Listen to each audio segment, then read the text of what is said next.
AP assembly సమావేశాల్లో ఆసక్తికర సన్నివేశం చోటు చేసుకుంది. ప్రతిరోజు తాను విమర్శలు గుప్పించే మాజీ సీఎం వైసీపీ అధినేత జగన్ పక్క సీట్లో టీడీపీ ఎమ్మెల్యే రఘురామకృష్ణంరాజు కూర్చున్నారు. సభ ప్రాంగణానికి ముందు జగన్తో మాట్లాడేందుకు రఘురామరాజు ఆయన వద్దకు వెళ్లారు. జగన్ రఘురామరాజు ఇద్దరు పక్కపక్క సీట్లో కూర్చోవటం ఆసక్తిని రేకెత్తించింది.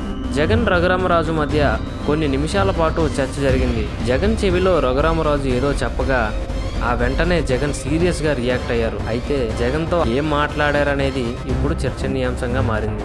ఏపీ అసెంబ్లీ సమావేశాల్లో ఆసక్తికర సన్నివేశం చోటు చేసుకుంది. ప్రతిరోజు తాను విమర్శలు గుప్పించే మాజీ సీఎం వైసీపీ అధినేత జగన్ పక్క సీట్లో టీడీపీ ఎమ్మెల్యే రఘురామకృష్ణంరాజు కూర్చున్నారు. సభ ప్రాంగణానికి ముందు జగన్ తో మాట్లాడేందుకు రఘురామరాజు ఆయన వద్దకు వెళ్లారు. జగన్ రఘురామరాజు ఇద్దరు పక్కపక్క సీట్లో కూర్చోవటం ఆసక్తిని రేకెత్తించింది.